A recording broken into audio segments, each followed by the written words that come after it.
ইয়াৰ মানে এইখন ডিষ্ট্ৰিক্টৰ যোগ্য ৰেফাৰী নাই নেকি?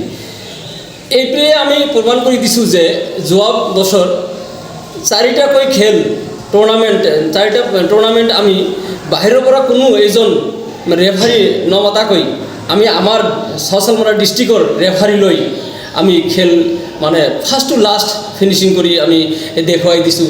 আৰু সেইখন খেলত মানে বাহিৰৰ পৰা আমি যে সাধাৰণতে কৈ থাকোঁ যে নিগ্ৰৰ খেল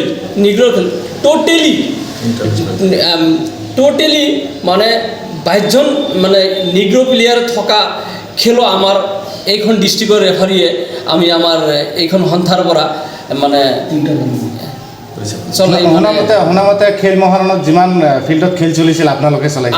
আমাৰ গ্ৰুপে সব চলাই দিছে। আমাৰ মানে ইয়াত কোনো ৰেফাৰীৰ কোনো প্ৰব্লেম হোৱা নাছিলে। আমি যিমানখিনি পাৰোঁ আমি সহায় কৰিছোঁ। আপুনি কোৱা মতে আপোনালোকে এতিয়া আৰু বাহিৰৰ পৰা ৰেফাৰীৰ প্ৰয়োজন নহ'ব? নহয় আৰু মানে আমি যেতিয়ালৈ জীয়াই আছোঁ এতিয়ালৈতো নহয়, আৰু আশা কৰিম আমি চেষ্টা কৰি যাম যে যাতে আৰু বাহিৰৰ পৰা মানে ৰেফাৰী আমাৰ ডিষ্ট্ৰিক্টত আহি মানে খেল চলাবলগীয়া।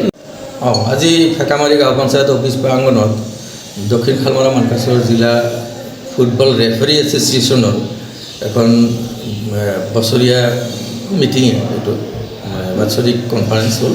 ইয়াতে মই চাউচালমৰা মানকাছাৰ জিলা ক্ৰীড়া সন্থাৰ সভাপতি হিচাপে মোক ইনভাইট কৰিছিল, আৰু ইয়াতে আজি যিখন মিটিং হ'ল তাতে গণ্যমান্য ব্যক্তি যিখিনি মাতা হৈছিলে তেখেতসকলে সন্তুষ্ট অনুভৱ কৰিলে এখেতসকলৰ কাৰ্যকলাপত, আৰু এখেতসকলৰ পূৰ্ণাংগ কমিটিটো বনাবলৈ ছাজেশ্যন দিয়া। আচ্ছা, দেখা গৈছে যে আমাৰ জিলাখনত ক্ৰীড়াপ্ৰেমী বহুত ৰাইজ আছে, ধৰা খেলুৱৈও আছে, কিন্তু আজিলৈকে প্ৰশাসনে কোনো ধৰণৰ পদক্ষেপ গ্ৰহণ কৰা নাই। এই বিষয়ে কি ক'ব আপুনি? হয়, ঠিকে আছে। আমাৰ দক্ষিণ শালমৰা মানকাছাৰ জিলাখনত প্লেয়াৰ আছে, ইয়াত খেলুৱৈ আছে, কিন্তু খেলুৱৈৰ মঞ্চ পোৱা নাছিলে। যিহেতু আমাৰ ষ্টেডিয়ামৰ এটা কথা আছে, ষ্টেডিয়াম আমাৰ জিলাখনত এখন ষ্টেডিয়াম নাই। ইয়াতে আমাৰ জিলা আয়ুক্ত মহোদয়ক বাৰে বাৰে আমি অনুৰোধ জনাইছিলোঁ যে আমাক মাটি দিয়ক বা চৰকাৰক মাটি প্ৰদান কৰক যাতে চৰকাৰে ইয়াত এটা ষ্টেডিয়াম বনাই দিব পাৰে। এতিয়ালৈকে সেই মাটিখিনি দি পোৱা নাই, যাৰ কাৰণে আজিলৈকে আমাৰ ষ্টেডিয়াম হোৱা নাই। গতিকে আমাৰ মানে এণ্টায়াৰ জিলাত এটা ষ্টেডিয়াম নাই। আমাৰ ইয়াতে খেলুৱৈ আছে, কিন্তু খেলুৱৈবিলাকে খেলিবলৈ ভাল ফিল্ড পোৱা নাই, যাৰ কাৰণে নিজৰ কেলিবাৰখিনি মানে দেখুওৱাৰ কাৰণে অসুবিধা হৈছে।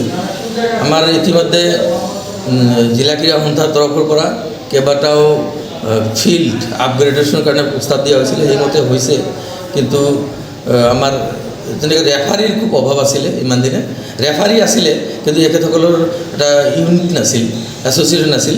তেখেতসকলে গোটেইখিনি ৰেফাৰী যিবিলাকে লাইচেঞ্চপ্ৰাপ্ত ৰেফাৰীখিনি মিলি এটা এছ'চিয়েশ্যন বনাইছে, আৰু আমি খুব ভাল পাইছোঁ যে এখেতসকলে খেলত এটা ডেভেলপমেণ্ট আনিব বুলি দেখা যায় যে যিকোনো খেল আৰম্ভ কৰিবলৈ গ'লে আমাৰ জিলাখনত মানে যোগ্য ৰেফাৰী বুলি নাই বুলি আমি শুনা পাওঁ। এই বিষয়ে কি ক'ব? এই কথাটো সঁচা নহয়। যোগ্য ৰেফাৰী আছে, কিন্তু ইমান দিনে কি আছিলে, এটা আমাৰ লোকেল এটা চাইক'লজি যে আমাৰ বাহিৰা ৰেফাৰী হ'লে সি ভাল আৰু লোকেলখিনি ভাল নহয়।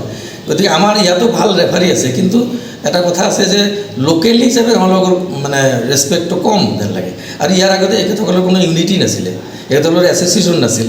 সেইকাৰণে বিভিন্ন অৰ্গেনাইজাৰবিলাকে খেলৰ যিবিলাক অৰ্গেনাইজ কৰে সিহঁতে বিভিন্ন জেগাৰ পৰা ৰেফাৰী লৈ আহিছিল। এতিয়াৰ পৰা আমাৰ যিহেতু ইয়াতে বহুত কেইজন লাইচেঞ্চপ্ৰাপ্ত ভেলিড ৰেফাৰী আছে, গতিকে এতিয়াৰ বাহিৰৰ পৰা আনিব নালাগে। এখেতসকলে যথেষ্ট জানা ৰেফাৰী আমাৰ ইয়াত।